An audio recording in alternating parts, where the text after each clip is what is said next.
வணக்கம் அன்பு நண்பர்களே, அனைவருக்கும் இனிய வணக்கம்.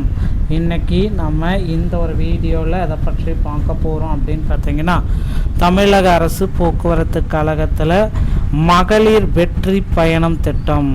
ஸோ மகளிருடைய இந்த வெற்றி பயணம் திட்டம் வந்து பார்த்திங்கன்னா எப்பொழுது ஆரம்பிக்க போகிறாங்க. ஸோ டிஎன்எஸ்டிசியில் இந்த வெற்றி பயணத்துடைய திட்டத்தை முதல்வர் விஜய் அவர்கள் எப்பொழுது வெளியிட இருக்காரு. மேலும் வந்து பார்த்திங்கன்னா போக்குவரத்து கழகத்தில் டிஎன்எஸ்டிசி 2026 நோட்டிஃபிகேஷன் எப்பொழுது வரும். ஸோ போக்குவரத்து கழகத்தில் வந்து பார்த்திங்கன்னா டிசிசி நியமனங்கள் வந்து பார்த்திங்கன்னா 850 பேருக்கு வந்து பெண்டிங்கில் இருக்குது. அவங்களுக்கு எப்படி போஸ்டிங் போட போகிறாங்க. மேலும் வந்து இந்த போக்குவரத்து கழகத்துடைய புதிய விதிமுறைகள். ஸோ டிஎன்எஸ்டிசியில் நீங்கள் சேரணும் அப்படின்னா என்னென்ன விதிமுறைகள், டிரைவிங் லைசன்ஸ் மற்றும் கண்டக்டர் லைசன்ஸ் எல்லாம் யாரெல்லாம் எடுக்க வேண்டிய சுச்சுவேஷன் ஆகுறீங்க.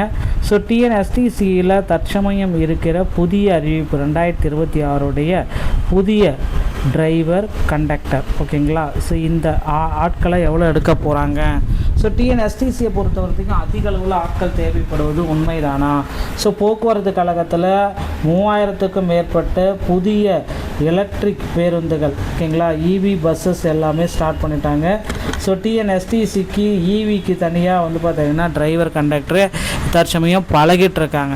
போக்குவரத்து கழகத்தை பொறுத்த வரைக்கும் மகளிருக்கு உண்டான வெற்றி பயணம் திட்டத்தை முதல்வர் விஜய் அவர்கள் இந்த மாத இறுதி இல்லைனா ஆகஸ்ட் 15 முன்னாடி வெளியிட இருக்காருங்க. ஸோ மகளிருக்கு உண்டான ஒரு வெற்றி பயணம் திட்டம் தமிழகம் முழுவதும் இலவசமாக பயணித்து கொள்ளலாம் அப்படின்ற ஒரு திட்டத்தை முதல்வர் விஜய் அவர்கள் விரைவில் வெளியிட இருக்காங்க. இதற்காக இப்போந்தே நீங்கள் ரெடி ஆகிக்கோங்க. அடுத்து டிஎன்எஸ்டிசியில் 2026 நோட்டிஃபிகேஷன். ஸோ டிஎன்எஸ்டிசி 2026 புதிய நோட்டிஃபிகேஷன்ஸ் எப்பொழுது வெளியாகும். எதிர்பார்த்த அளவுக்கு வந்து பார்த்திங்கன்னா போக்குவரத்து கழகத்தில் இன்னும் வேக்கன்சிஸ் பட்டியலை வெளியிடலை.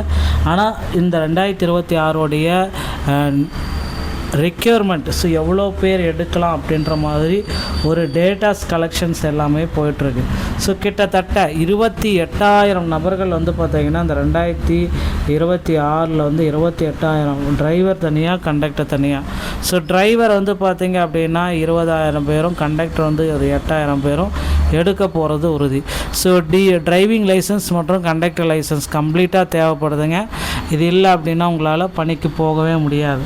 ஸோ தமிழ்நாடு திறன் மேம்பாட்டு கழகத்தின் மூலமாக அந்த ஃபஸ்ட் எய்ட் சர்டிஃபிகேட், ஓகேங்களா, இந்த ஃபஸ்ட் எய்ட் சர்டிஃபிகேட்டை வாங்கிட்ட பிறகு தான் உங்களால் போக்குவரத்து கழகத்தில் ஜாயின் பண்ண முடியுங்க. ஸோ இப்போ இருக்கிற காலகட்டத்தில் உடனடியாக போக்குவரத்து கழகத்தில் ஜாயின் பண்ண மறந்துடாதீங்க.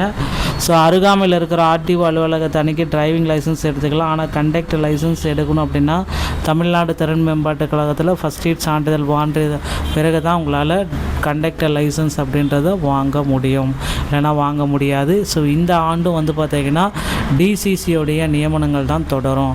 ஆல்ரெடி வந்து பார்த்திங்கன்னா 3274 பேரில் பெண்டிங்கில் வந்து பார்த்திங்கன்னா ஒரு 850 பேர், ஒவ்வொரு மாவட்டத்துலேயும் 50 பேர் பெண்டிங்கில் இருக்காங்க. ஸோ இவர்களுக்கு உண்டான போஸ்டிங்ஸ் எப்போ போடுவாங்க அப்படின்றது தான் இப்போ கேள்விக்குறியாக இருக்குது. ஸோ மீண்டும் வந்து அவர்களுக்கு செய்முறை தேர்வு நடத்தி மீண்டும் அவர்களுக்கு நல்ல ஒரு பதவியை கொடுப்பாங்க அப்படின்றத எதிர்பார்க்கலாங்க. ஸோ போக்குவரத்து கழகத்தில் இப்போ ஏஇஜேஇ, டெக்னிக்கல் அசிஸ்டண்ட், இந்த மாதிரி பணியிடங்களும் இருக்குது. இதற்கும் நீங்கள் விண்ணப்பித்து கொள்ளலாம். நண்பர்களே, டிஎன்எஸ்டிசி சம்மந்தப்பட்ட அனைத்து விதமான செய்திகளையும் நீங்கள் உடனுக்குடன் பெற நீங்கள் நம்முடைய சேனலோடு இணைந்திருங்கள். நன்றி, வணக்கம்.